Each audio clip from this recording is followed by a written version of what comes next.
Good morning, everybody. Scott Fischer, Options for Senior Living. Don't let Haboob hit you in the face.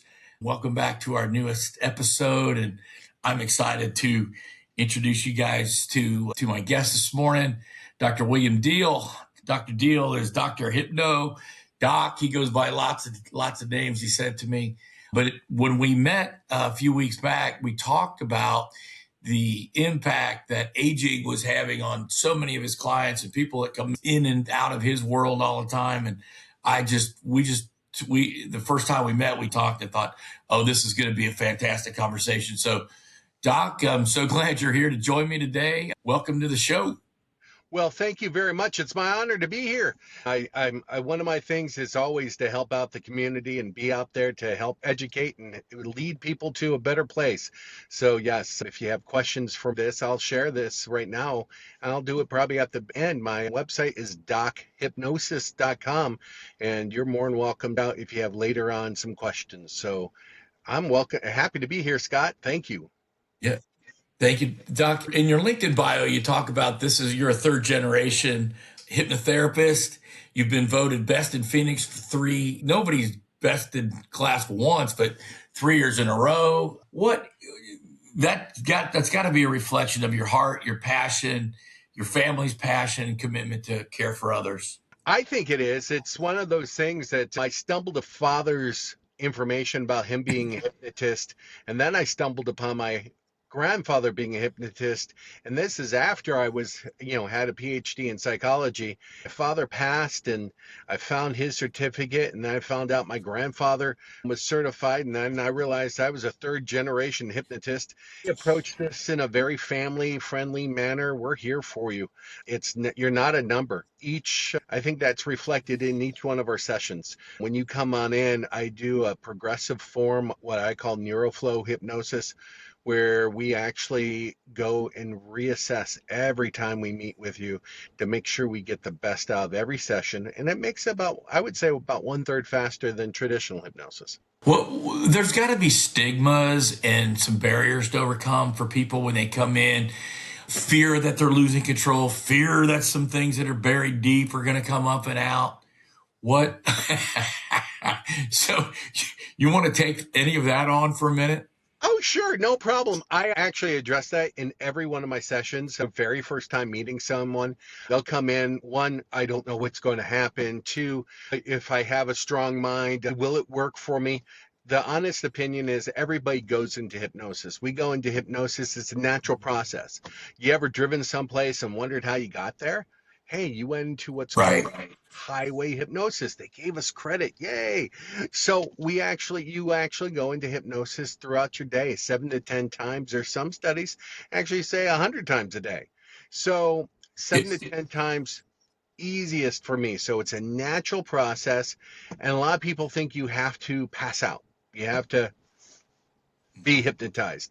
Reality is, I just talked about people driving while under hypnosis because of the highway or while looking at the phone. They go into a state of hypnosis. You don't have to close your eyes. You get in a relaxed state and you kind of think everything, but you lost track of time. Or they get into a more in-depth state of hypnosis where they get hyper focused and relaxed and they realize they don't hear everything or pay attention to everything, and that would be like the flow state, like someone walking in and you didn't see them, or someone says your name and you don't hear them. That would be like the flow or a zone. A lot of athletes get in that I work with. They actually talk about the flow or the zone. And the third state is that pass out state, that going to sleep and coming out of sleep. There's a sweet spot. You go in there. The third myth most people think about hypnosis is, oh my God, are you going to control me? I can't control you. I can't make you do anything you don't want to do. Can't make you into a bank robber, can't make you into a murderer. So it's like, it's what you want and helping you take control of your own mind.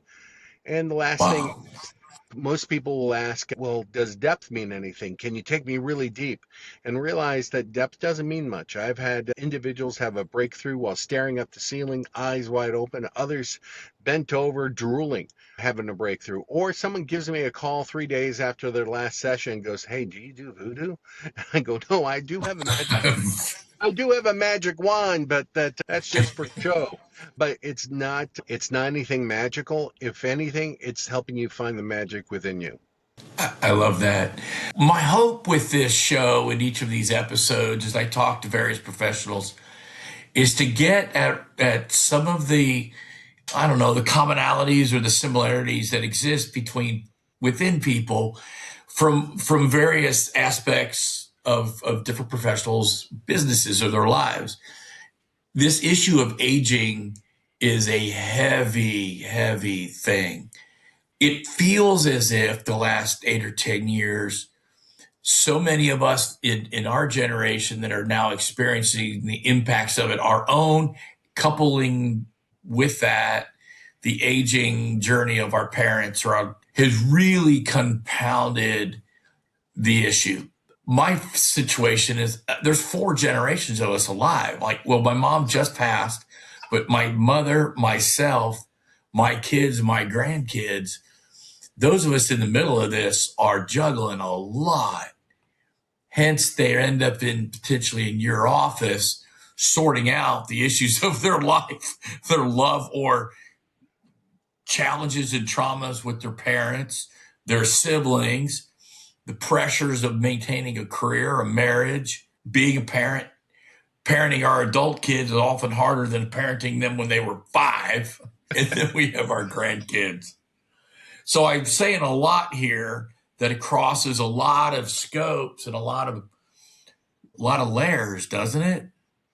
Yeah, it does. Aging is just not just one for yourself. It's a family issue, and it's something to take a look at because for myself, I think I shared about that. My mom is actually going and battling Alzheimer's. So that Mm. battle by itself is so different because it's like the person you've known all your life is dissolving in front of you, and they can't remember certain things and do certain things, and they were at one time the pillar of strength for you, but now you're the pillar of strength for them. You're the guidance. So there's a lot of stress. So a lot of people do come to me with stress and anxiety and how to handle it. I've had other individuals face certain hurdles. I have a wonderful woman who just sent me a fantastic text that I worked with. She's in her 60s, but she's battling cancer, and we're helping her get her appetite back, facing how she can face life a little bit differently, satisfying the calmer parts of life. So there's many parts of aging. So how I look at it, it's a journey, it's a new normal, and we need to embrace that new normal. And then from there, build from it and thrive from it, not just try to survive from it. How much does our free will as humans, interfere with our need to embrace acceptance of things that we didn't choose, acceptance of things that are real, that are being forced upon us, that I think would cause because the other side of that, I guess, is another thing is if we're not accepting things, it could create a whole myriad of crummy coping skills, self-defeating personality characteristics, all kinds of stuff, right? Oh, sometimes that can cause rashes and physical manifestations. So, looking at acceptance and or really the power of choice. Everything we do is a choice. Our happiness is a choice. Which way we go home is a choice. So each part of our life is a choice. And if we get stuck in a path, that path could be one or two things. One, we're trying to fight it and understand that we don't have the strength to change the weather. So we need to understand what do we have power on and what we don't have power of. And knowing that we have a choice of which we focus on will help us be able to handle what's coming at us a little differently. And then we also have that inherited form of stress that is coming through. And I think that's where you're leading to as well, where we are taught we need to act a certain way or face things a certain way in our life when we're growing up. And really, what we do in hypnosis is give the mind new choices. Our mind wants to thrive. Our mind wants to heal. We want to be in a happy state. We don't want to be in a fight or flight state. That's there for a reason, and it's good, but it goes unchecked. It's bad. So we actually help people navigate, give them options, and naturally their mind is going to go down the path that's easier and safer and happier. The American consumer is kind of funny. We tend to wait till there's a crisis till we do anything. I have a conversation with people all the time about call me before the crisis as they're planning to navigate some rough waters with their loved ones or their parents or whatever. Call me before the crisis so that we can have a plan and work together. How effective is your outreach, or what would you want people to do more of as they're maybe moving into these seasons of life? There's been some indicators going on. Man, you've got to have some things you wish people would do more of, right? Well, I think it's for me, it would be get out the stigma of mental health. All right. Everybody Mm. looks at it. They don't see that someone's struggling and hurting and the pain that they're going through because there's no cast on it. There's no rash. There's no sweats. There's no fever. But there's people that are hurting out there. And then people go, well, just put up with it, deal with it, because they don't understand the agony that individual's going through. So one is the outside of that individual is get out of the stigma. Men, it's okay to face that there's issues. A lot of times I have men come to me. I remember having this gentleman. He's a very influential, wealthy individual. Came in, high performer, entrepreneur, multi, maybe even a billionaire. Come in, sitting in my chair, and I helped him get into a nice, relaxed state to work on something he wanted to work on. And I'll say it, he started crying. And crying is fine. That's a release of emotions that you've been holding back. He says, I have never felt relaxation before. I've never felt like I was calm before. And guys, that tells me that it afflicts everybody from billionaires to people on the street. So take a look and understand mental health. All health starts with your mind. And if we don't do anything about it beforehand, it's going to lead into a cancer. It's going to lead into other diseases that we have ability to prevent by just taking control of our mind and realizing we can go down a different path than we've been going down. And that will lead us to proper eating and proper health and proper digestion across the board. It's a real cultural dilemma in our society because if we admit we're struggling or admit there's problems and I can't handle it, then we often look at that person differently, maybe with less confidence and that's just not fair, right? That's just not fair. And you also touched on the physical manifestations of letting these issues go unaddressed. Right. And that may be a whole nother conversation. Research and study. Yeah, man. Because if we don't get a handle on this issue and the impact of the aging issue better. And here's what was kind of prompting me behind the scenes. I went and saw my primary care doctor for my annual physical. And every year they hand me a piece of paper. They call it depression inventory. Right. On a scale of 1 to 10, smiley face being the happiest, grumpy face being bad. How are you doing with eating, drinking, exercise? As some sort of indicator, like those are connected to my depression or whatever. And so I just circle all happy faces. And I handed it back to him and I said, if you guys would ask me the question, is there somebody in my life whose aging journey is causing me pain or distress? I would talk to you all day. But you're asking me about all the symptoms of the issues, and you're not really getting to the point. And right now, my point in life is my business and my mother are causing me the problems. Ask the right questions, you'll get better set of answers. And so I just want to be able to equip other professionals that might be listening to us. Doc, that what would you want them to be asking in their practices about some of these issues? How do you want them to uncover maybe some deeper issues so that they can get to the core and really help their clients well and not just talk over things? No, I love what you just shared because I kind of approach it the same way. I look at the health and eating right and exercising are all of parts of a tree branch or branches. It's not the trunk of the tree. And you talked about the trunk of the tree, the mother, the family issues, the work issues. That's the trunk of the tree. And I think there's a useful sayings that I use, and a lot of doctors don't go going on how it's happening. And I always talk to my clients because they come in and they always come to me and go, well, I'm trying to figure out why I do something or why is this happening? And I like saying whys create lies because whys give you a chance to make an excuse for yourself. What gives you the purpose? Hows give you the process. So I say change those whys to what's and hows. Let's find out what's going on. Let's find out how it's helping you. Well, for instance, someone comes in and they're smoking. All right, what is it giving you? How is it helping you? I could say all day long, why are you smoking? And they go, oh, it helps me relax. Well, nicotine is a stimulant. It's not going to help you relax. Okay.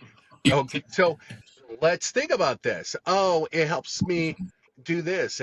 I've had people ask a simple question of one, just, and you can do this if you have smokers out there that are doing this, this might even cut their smoking in half. They write down the time and date of what they're when they're smoking, and they put a simple question: what is this giving me? And they answer that question. And from there, they come back to me and I can help do that. They'll help me get to the root or the trunk of the tree. It's amazing. I've had people come back and say, smoking is my best friend. Smoking is my lover.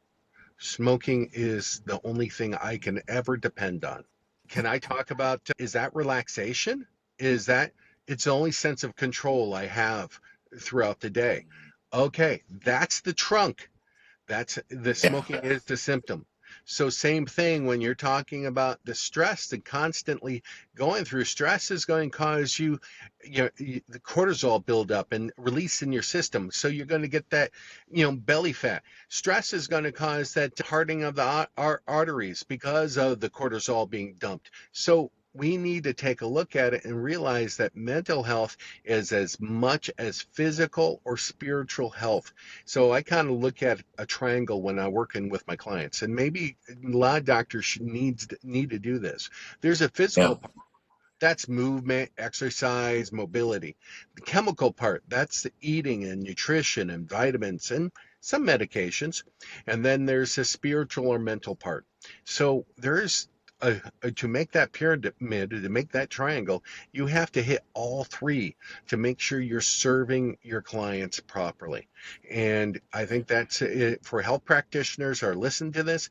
Take a look at those. If you can't handle the mental or spiritual side, send them someone that can. If you can't handle the chemical side, send it to someone that can. If you're not able to give them physical movement or how they can help them physically, send them someone that can.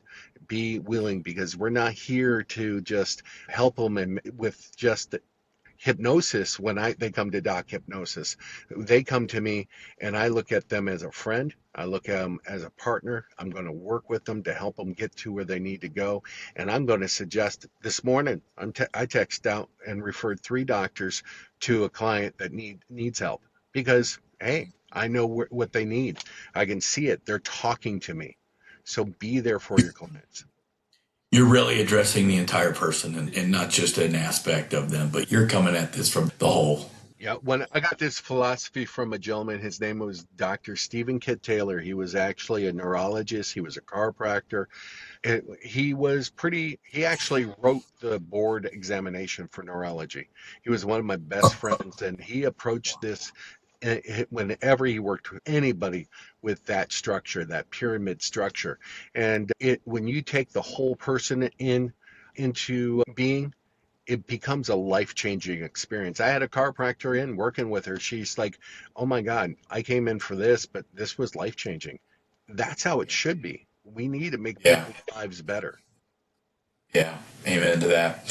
As we kind of come in for a landing here, I want to ask you one kind of further question. Obviously, the show about this haboob thing in Arizona, we have these crazy storms where this summer a 65-mile wide wall of dirt hit the city and we weren't ready for it. Nobody knew it was coming. It was a mile high. Pictures, I mean, just it's crazy. It's a metaphor for what happens in life. Things are happening in people's lives all the time or in our families' lives. Subtle things, maybe even some more obvious. But when we don't pay attention to those changes and those subtle instances or occurrences, people find themselves in the crisis of haboob. When have you seen, is there I don't know, an experience of a clinical case or a client you may have seen recently who maybe had been ignoring a bunch of obvious signs and then wham, they're nailed by something large, whether it's with an aging parent or some other crisis. You made the connection between our spiritual mental health, our body, the condition of our chemistry, our exercise and movement, and now like a cancer shows up. I mean, that's a haboob that nobody wants to talk about. I mean, that just right. But I imagine you've seen plenty of haboobs in your day. Oh, yeah, and I'll do two that just came in. One was that cancer patient I just talked about. She is stage 4, and I won't go into to say names or anything else. I'll just give general information. She put her health aside because of her husband was sick and was not able to take care of himself because of a stroke. So she didn't take care of herself, and she said, "I have a lot of resentment in me because I waited and I didn't take care of this at stage 1. I took it at stage 4." And she put herself last. So I talk about people everybody, talks about what's going on, but if they don't put themselves into the equation, it never adds up. So you always have to put yourself into the equation of taking care of yourself. So her and I started talking. We started sharing. So yeah, did I work with her about eating and getting and being able to get her strength back up? Yes, 100%. But did I work on that resentment, that anger, that hurt? Yeah. Yeah. Yeah, I worked on that too. And we have to, because you have to look at the whole picture. The other one is mental health. It's a double whammy. Is a woman that came on in. I'm working with her, and her business associate committed suicide, and she found the person. Oh, So, and oh man. no one saw it. No, well, they did see it. They were asking for help. People said the job interview. That's what I'm saying. Now she's going through hurt. Half the office is going through hurt. It happens if someone just took the time to say, hey, go get help. Mental health is just as important as taking care of your teeth, just important as taking care of your heart and everything else. This organ called your brain handles everything. And why the Yeah. hell do we put it last? I don't understand that. I'm with you, man. I started my journey in healthcare in 1986. I graduated with my degree from Arizona State College of Nursing. I was one of the few fellows that went through the nursing school back in the 80s. Yeah.